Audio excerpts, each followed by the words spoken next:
Welcome back to AP World History. We're going to be moving on to Chapter 11. We're going to be looking at the Americas, and primarily we're going to be focused on the Aztecs, the Mayas, and the Incas, and how they operated and what their societies were like.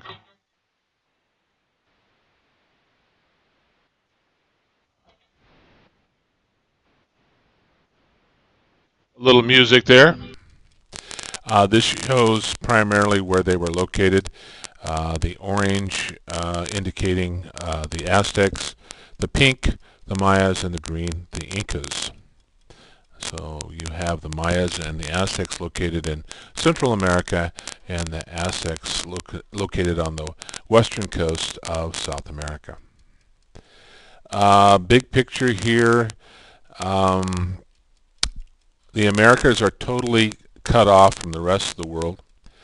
When they do have contact with the European world, it's going to be devastating. At least 90% of the native population will be destroyed by disease, smallpox, mumps, influenza, flu. Those kinds of things are just going to run rampant throughout the societies, and it's going to take a tremendous toll. Certainly there were immense differences between the Europeans and the Native Americans, and inevitably this was going to cause conflict. Post-classical Mesoamerica, you have primarily hunting and gathering in North America.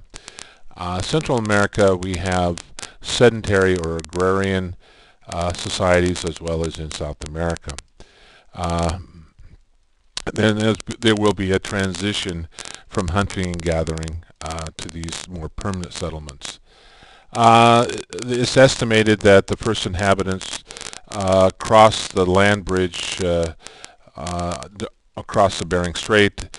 Apparently this is before the Ice Age melted, and this is underwater. But at this time, they suspect through DNA testing that the early ancestors came from Asia across Beringia, and they will spread to South America by 8,000 years ago. There's certainly a lot of cultural differences in the different clans and tribes and settlements. Lots of different religions, lots of different languages and customs. This picture shows early migration to the Americas, and the one between Asia and North America is the one most likely to be accepted.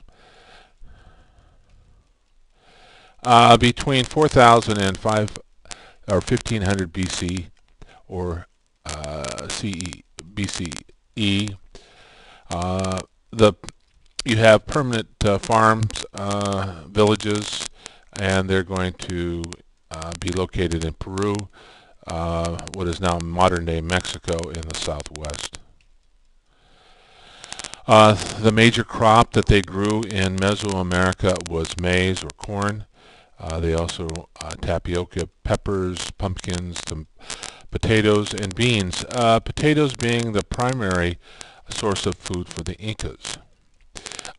Maize and potatoes are going to be tremendous assets to the Europeans. It's going to significantly increase the calories to their diet and give them enough energy to do other things. So the sedentary societies will develop, and we'll see that in the Incas in Peru, and the Toltec, the Aztecs, and the Mayans, the Toltec being the forerunners of the Aztecs. By the time the Europeans arrived, the Mayan culture has disappeared. The Toltec culture spread from northern Mexico south. Eventually, they will disappear, and the Aztecs will set up their empire on the lake in central Mexico. The Tola was the capital of the Toltec empire, They were very militaristic, um, and they were into conquering their neighbors.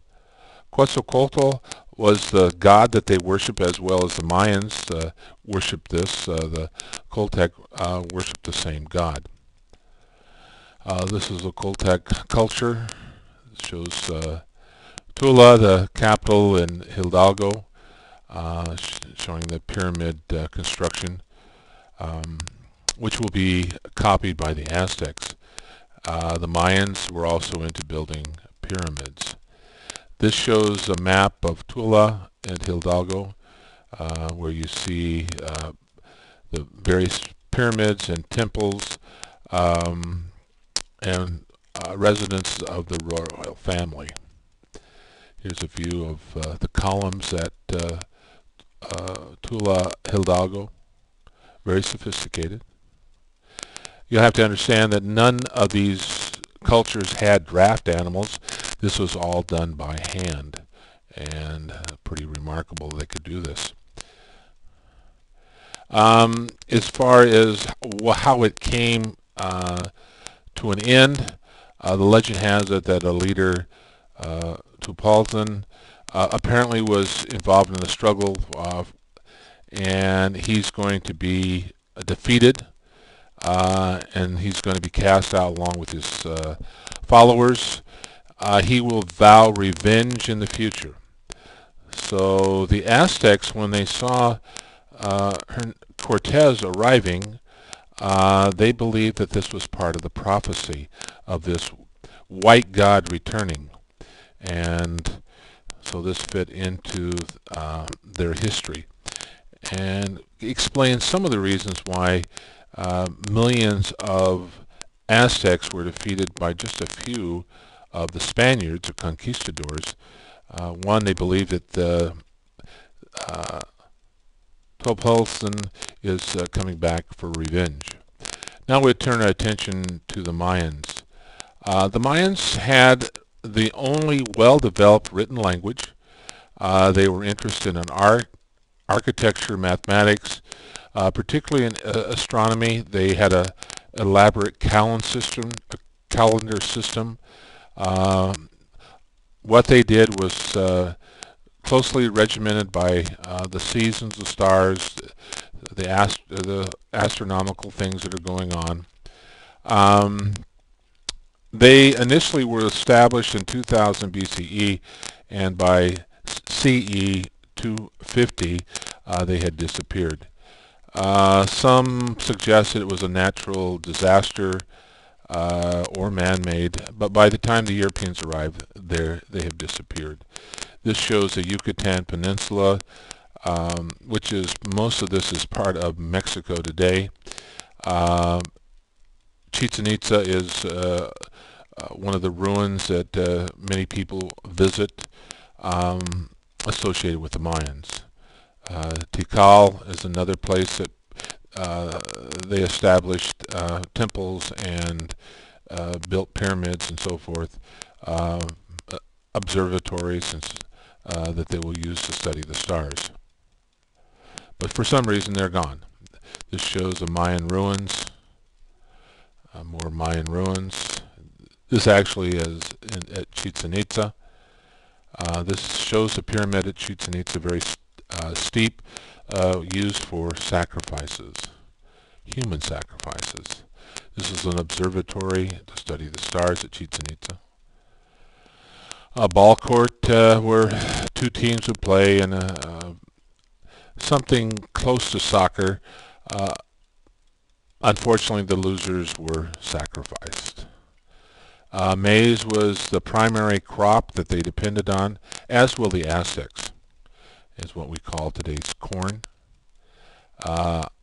Chalk was the god of rain. They were polytheistic, as were the Aztecs and also the Incas. They had underground granaries where they would store their different grain crops. A pretty sophisticated way of preserving your foods. This is Tikal. This is in Guatemala. Again, part of the Mayan culture. The Mayan glyphs, they had a fully developed language, and they also had a counting system. They had created the zero. We seem to associate that with the Arabs, but the Mayans had also developed that idea of zero, important in mathematics.